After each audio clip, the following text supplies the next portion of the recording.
Welcome back to episode 3. In this episode, we're going to be finishing this carport storage build. It should be shorter than the other two, since all we have to do is finish the last section, do a little bit of wrap up. I also put a little bit of sheathing on either end to protect the storage unit itself, and I put a little bit of kind of like a deck coating over it to waterproof it a little bit. So without further ado, let's get started.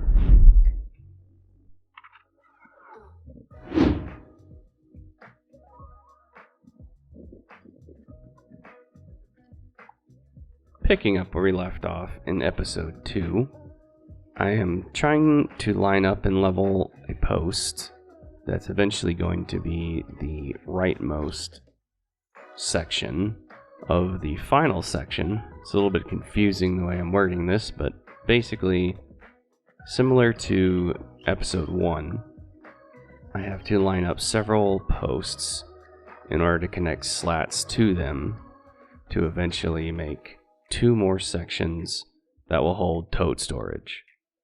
Now this leftmost one, I decided to just have the dimensions for medium-sized totes. The first section I did on the right had storage for large, and then the one next to it had storage for medium.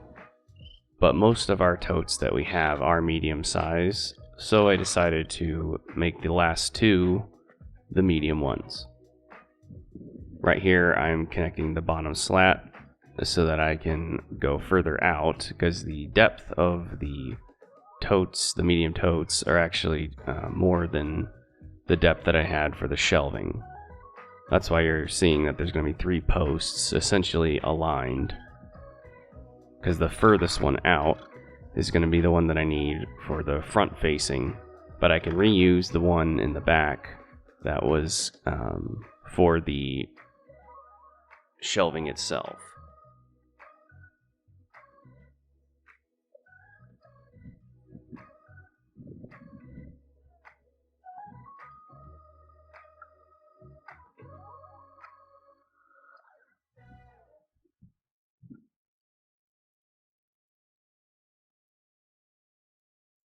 It took quite a bit of time to get these leveled up, because you're basically fighting the slope of the pavement itself, which, as I mentioned many times, is 5 degrees.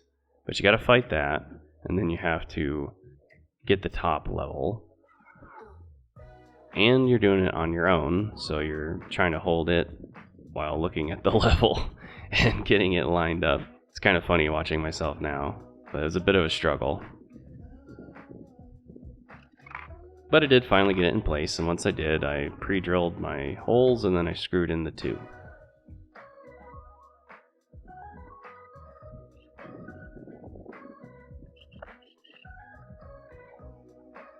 There are several times where I stopped to pre-drill some holes, because I will say it is a lifesaver in terms of, getting things lined up, not having to fight drilling the screw in. Just having a hole that you can set the screw into and then just push it on through made things significantly easier. But once you get 2 slats down, it more or less gets pretty easy as you work your way up. I made some spacers that allowed me to just set them on top and work my way from top to bottom or bottom to top, depending on where I was at. It pretty much guaranteed that once you got the first slat level, the rest of the slats all the way up would maintain the same distance and be level as well.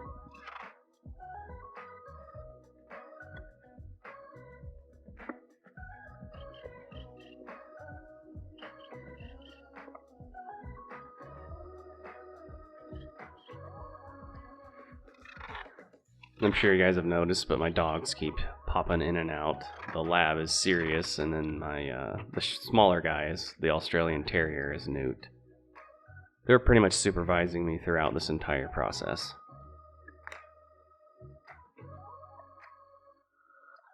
As you can see, I'm using my spacers and just working my way up. Pretty much trying to put as many slats in there as I can, because the more slats you have, obviously the more totes you can store, and therefore the more storage space you have. I did space mine higher than needed. You could probably squeeze in one more tote if needed. Well, if you put it closer together. But I like the idea of having about 3 or 4 inches in between the bottom of one tote and the top of another, so that you can quickly lift up the top of the tote to see what's inside, as opposed to having to pull the entire thing out to look at it.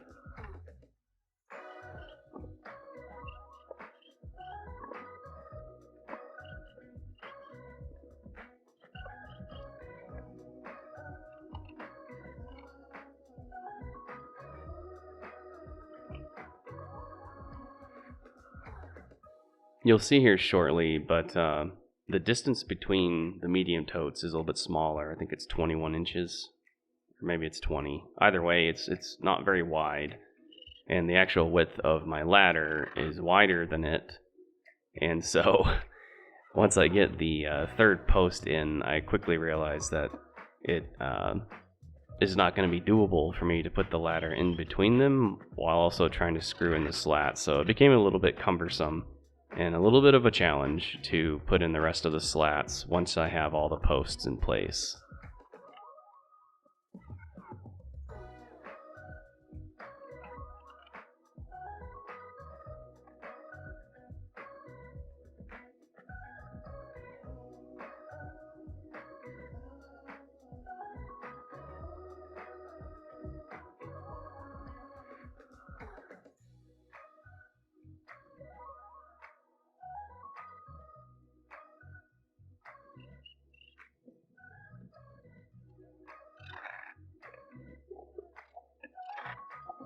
If you guys decide to make something similar of your own, I will say I highly recommend getting pre-milled boards.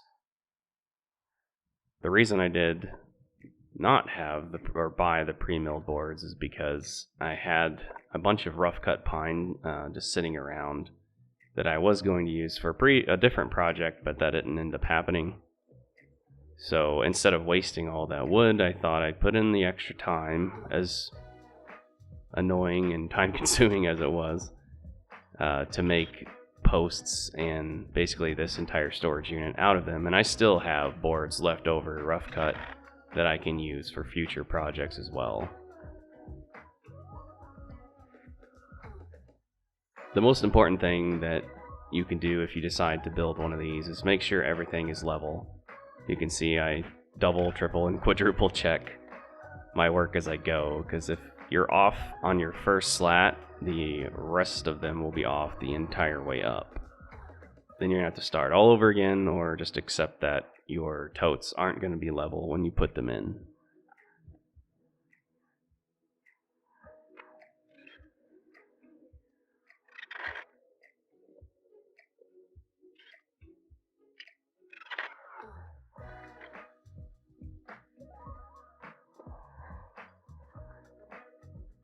So I'm finally getting to the fourth post here, as you can see.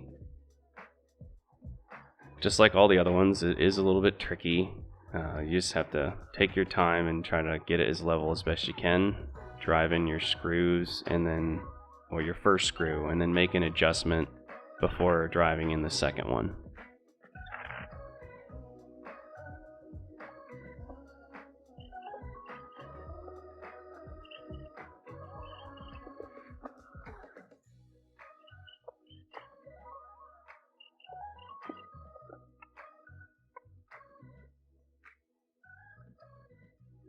Once again, using my spacers, I have some clamps that I put them down with, or attach them to the side of the post. Makes screwing in the slats much easier.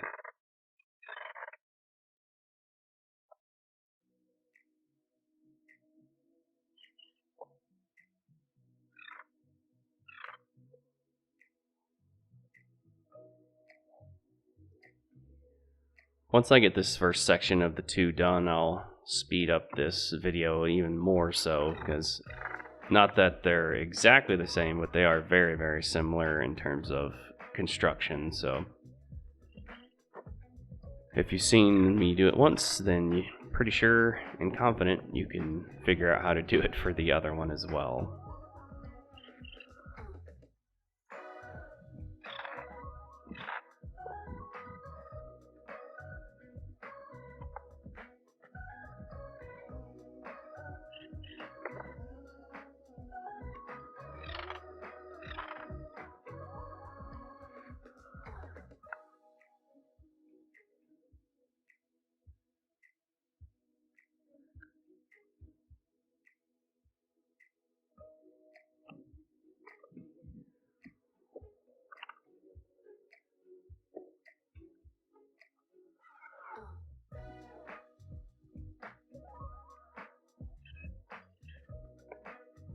If possible, I would definitely recommend having a second pair of hands to help you.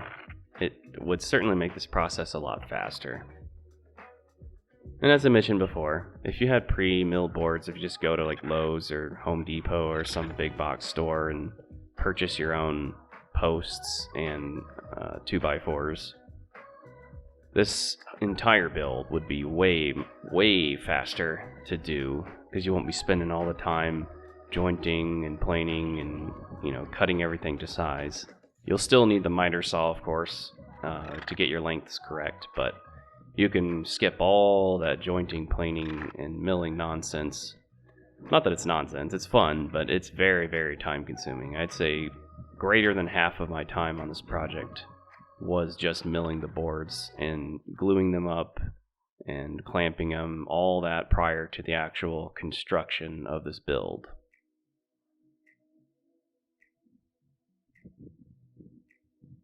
So I'm now on to the start of the second section, which is the very end of this build, with, you know, the exception of putting on some sheathing.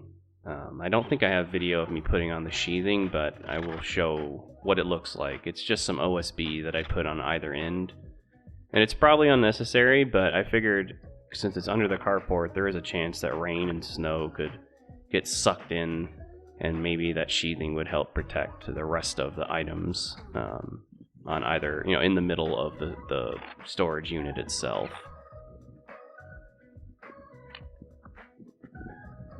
So this is where I'm speeding up the video quite a bit, so you aren't getting hopefully too bored watching this. I'm just leveling up the slats for the last section up with the previous one at the moment, and then I'll do the same process that I did for the first section. Get everything level, and then use your spacers and work your way up with the slats.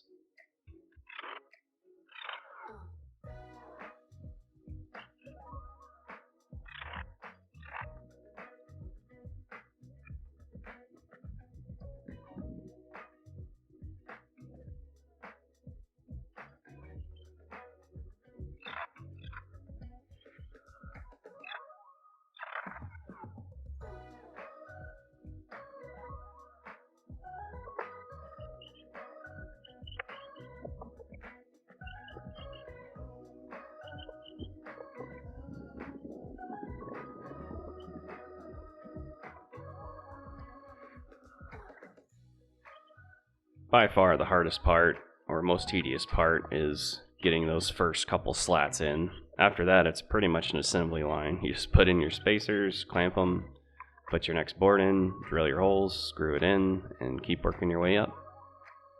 Right here I'm on the final post of the entire build. In total there are 16 posts, so if you think about the math on that, it took me 6 boards for every post. So you have 16 total posts. What is that? 60 plus 36, 96 boards that I had to mill just for the posts. It's just kind of insane to think about now, because that doesn't even include all the slats or the shelving or the support for the shelving. So yeah, quite a few boards milled for this project. So it took me, I think it was 3 or 4 weeks to from start to finish to complete this build. And that's because I did not really sand or, you know, put a nice finish on anything. I didn't use any roundovers or none of that. Just basic construction wood that I milled together.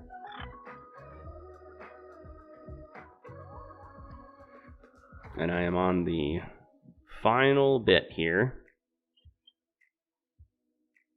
Putting up that last slat.